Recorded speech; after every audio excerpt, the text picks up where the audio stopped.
Hi, y'all. I'm really excited about our class. So I hope this little video helps you when you go shopping for screens and get ready to tape them and prep them for class.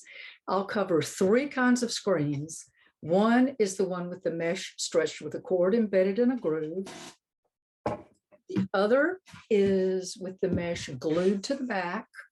And then a third choice would be canvas stretcher strips that you would staple fabric onto yourself. And then there's always embroidery hoops, another alternative. So we're going to start with the cord stretched screen. And instead of reinventing the wheel, I decided to edit something from my DVD from 15 years ago.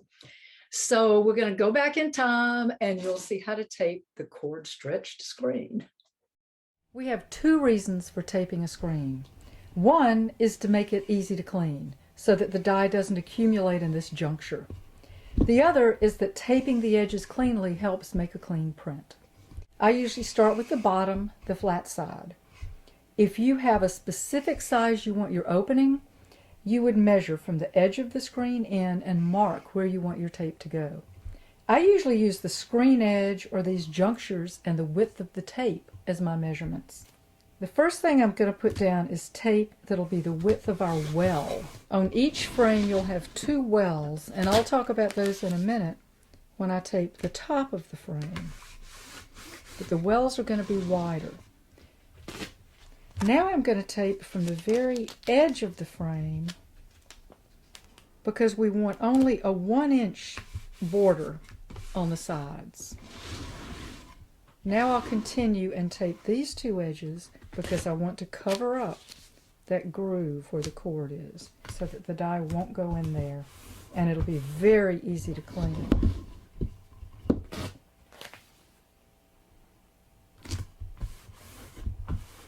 There. The next thing I'm going to tape are these little corners. There are two ways to do this. The professional way is to cut your tape, cut a little slit to make a pair of pants, have the pants cross their legs, and then very primly go sit in the corner of the screen. My way is to make a skirt. And then instead of primly sitting it in the corner, we just kind of squish the skirt into the corner. And I think that works just fine. It's very important to tape these corners because dye really accumulates here. And it'll run out right when you don't want it to. So the next thing I do is tape this juncture. On two sides, I'll be going by what's on the back of the screen.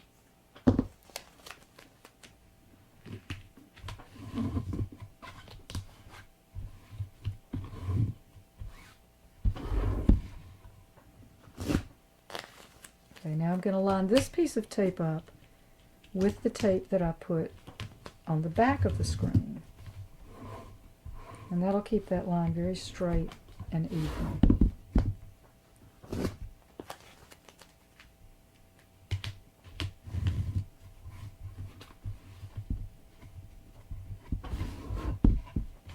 And the very last thing I'm going to tape on this screen are the two wells. The well is the place where your dye will be before you pull it across the mesh. It's important to have a wide enough well to accommodate the amount of dye that you're going to use. So, I'm taping it last because as we print, our squeegee will pull this up and we're going to need to probably take this off and repair it. If this is the last thing put on, it's a lot more easily repaired than if we have to undo the whole screen. Ending.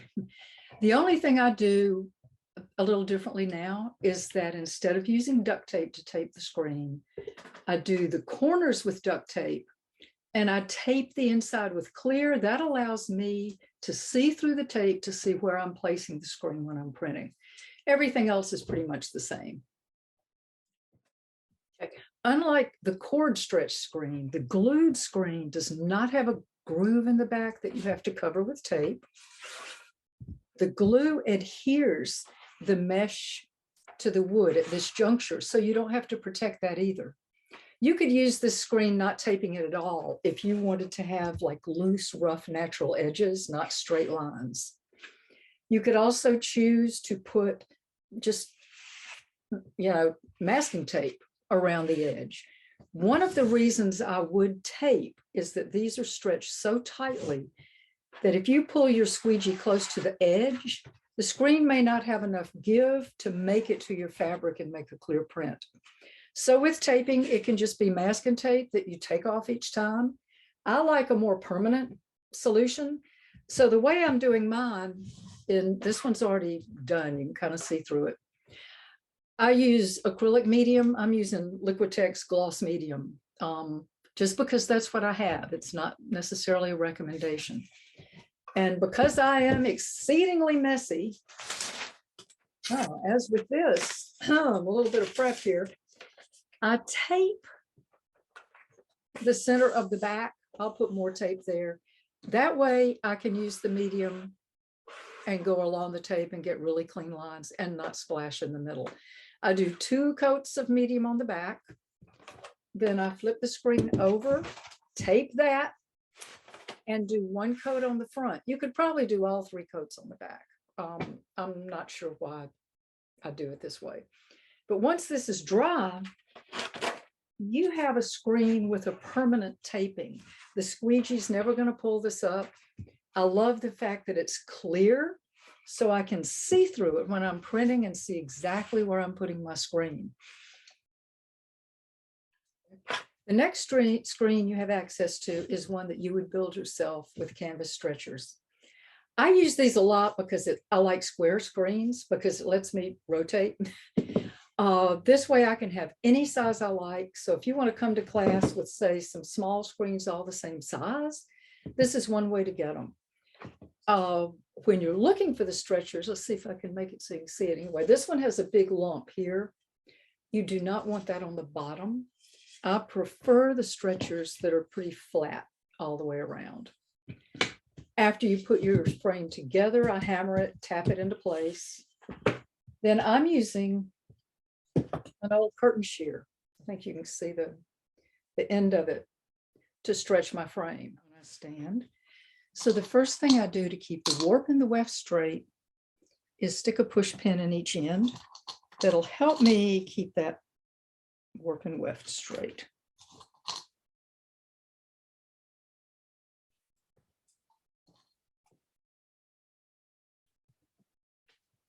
And I start the stapling process. I start in the center of one side. I angle the staples and leave about 1 inch between each row. I'll show you that in a minute.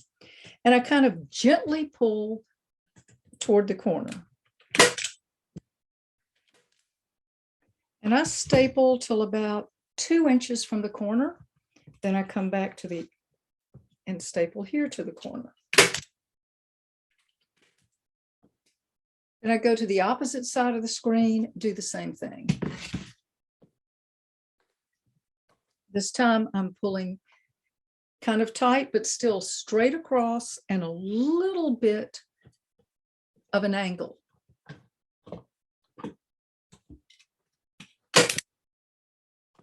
I go then out to the corner, then I do the other sides.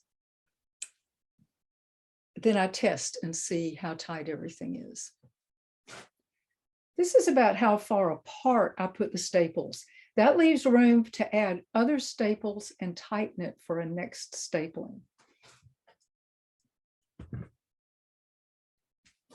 This shows the second set of staples put in. Now the screen is really tight.